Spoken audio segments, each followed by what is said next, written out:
नौकरानी एक घर के लिए कितनी जरूरी होती है, आइए देखते हैं। अरे बहू, ये देख, सारा साबुन बर्तन में रह गया।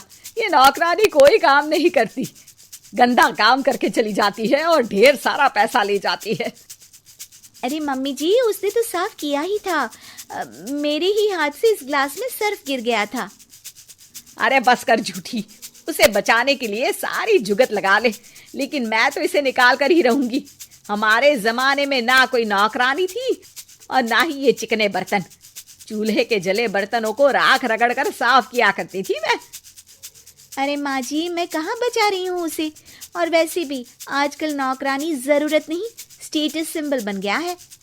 अब आप बताओ, मैं मुन्ना को नीचे घुमाने ले जाऊं तो लोगों से क्या बोलूं? झाड़ू पोछा खुद लगा रही हूँ। लोग सीधा यही पूछते हैं कि कौन सी नौकरानी काम कर रही है तेरे घर पर। अरे बस कर, ये भी कोई बात होती है? मम्मी जी, आप नहीं समझेंगी। शाम को नौकरानी घर आकर काम कर ही रही होती है कि सास को कहती है, माँ जी, एक बात बोलूं, बुरा न मानना। अरे वैसे तो मुझे तेरी शक्ल ही पसंद नहीं है, बात क्या खाक पसंद आएगी। अरे माँ जी, सुन तो लीजिए क्या कह रही है। तो मैंने कौन सा उसका मुंह पकड़ लिया है? अरे माँ जी, वो लाल साड़ी पहनती हो ना पहना करो। सास का गुस्सा अब तो 7वें आसमान पर होता है। अरे वाह जी वाह, क्यों ना पहना करूं? और तू होती कौन है ये बताने वाली कि मैं क्या पहनूं क्या ना पहनूं? अरे माँ जी, पूरी बात तो सुन लो, वो बोलना क्या चाह रही है। अरे बुरा न मानो आंटी जी। अरे कौन है आंटी? अपनी उम्र देखी है तूने? 2-4 साल ही छोटी होगी मुझसे और मुझे आंटी बोल रही है। बहू सर पर हाथ रख लेती है। अरे अच्छी खासी उम्र दराज हो और आंटी ना बोलूं? मैं तुम्हारी बहू से भी 4 साल छोटी हूँ। क्यों दीदी? बोलती भी क्या, एक तरफ सास यानी पति की माँ, तो दूसरी तरफ नौकरानी जिसके बिना घर का काम नहीं चल सकता। वो दरअसल माँ जी की शादी में बहुत जल्दी हो गई थी ना। अच्छा ये झगड़ा छोड़ो, ये बताओ तुम माँ जी को लाल साड़ी पहनने से क्यों मना कर रही हो? वो ना, इनकी उम्र की सारी औरतें सोसाइटी में इनके लिए बात करती हैं कि तुम्हारी सास बुढ़ी घोड़ी लाल लगाम है। बहू को ये सुनकर गुस्सा आ जाता है। अरे वाह वाह, कौन बोलता है जी? खुद क्या है यहाँ की औरतें, बाल सफेद लेकिन टाइट जींस और कोई कुछ भी पहने। अरे पहनना हमारा निजी हक है, किसी को कुछ हक नहीं बनता कि वो मेरी सास के लिए कुछ बोले।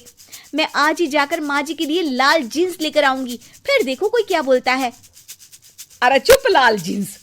अरे सुन नौकरानी की बच्ची, जाकर बोल दे उन लोगों से कि उन लोगों की तरह मैं उड़ती नहीं फिरती हूँ घर बार छोड़कर। अपने बच्चों और नाती पोतों में मन लगाती हूँ, ना कि सारा दिन ताश के पत्तों में आंख गड़ाकर 3 पत्ती खेलूं। नौकरानी वहां से चली जाती है। वैसे बहू, नौकरानी के क्या फायदे हैं ये तो पता नहीं, लेकिन सबसे अच्छा तो ये कि पता चल जाता है कि कौन किसके लिए क्या बोल रहा है। सोसाइटी में तेरा नौकरानी रखने का इरादा बिल्कुल ठीक था। अगले दिन उन लोगों के घर की बेल बजती है। बहू दरवाजा खोलती है कि सामने कुछ औरतें खड़ी होती हैं। अरे बहू, कहाँ है तेरी सास? बुला जरा। अरे बहन जी, आप सारी एक साथ आइए आइए, कैसे आना हुआ? अरे 3 पत्ते खेलने आई हैं, क्यों खेलोगी? क्यों नहीं, वैसे भी बड़े दिन हो गए, एंटरटेनमेंट हुआ नहीं। बहू जा जाकर पकोड़े तो बना ला। अरे बस करिए, आगे कुछ पीछे कुछ। वैसे तो कहती है कि परिवार पर ध्यान देती है, हमारी तरह 3 पत्तियां नहीं खेलती। हमने कौन सा परिवार छोड़ दिया? सास सक पका जाती है। अब ये किसने कहा? मैं तो कहती हूँ कि मैं भी थोड़ा बाहर निकलूं। आपने ही तो कमला नौकरानी से ये सारी बात की थी। सास और बहू को अब सारी कहानी समझ आ जाती है कि सोसाइटी की औरतें क्यों भड़क रही हैं। माफ करिए आंटी, मैं छोटी हूँ लेकिन फिर भी पहले तो आप लोगों ने माँ की लाल साड़ी का मजाक उड़ाया था ना। हाँ उड़ाया था, लेकिन उससे पहले तो तुम लोगों ने हमारी जीन्स के बारे में बात की थी। अरे क्यों ना पहने हम जीन्स, तुम्हारे पैसों की थोड़ी ना है। सास और बहू सर पकड़कर बैठ जाती है। देखा बहू, ये खेल कर गई तेरी नौकरानी, यहाँ की बात वहां तो वहां की बात यहाँ। दोनों किसी तरह औरतों को समझा बुझाकर घर भेजती है और कसम खाती है कि नौकरानी को नौकरानी ही रहने देंगी। उम्मीद है कि आपको हमारी ये कहानी पसंद आई होगी। कृपया हमारे चैनल को सब्सक्राइब करें और सभी अपडेट्स के लिए बेल आइकन जरूर क्लिक करें। और हाँ, वीडियो लाइक और शेयर करना मत भूलिएगा। Bye bye.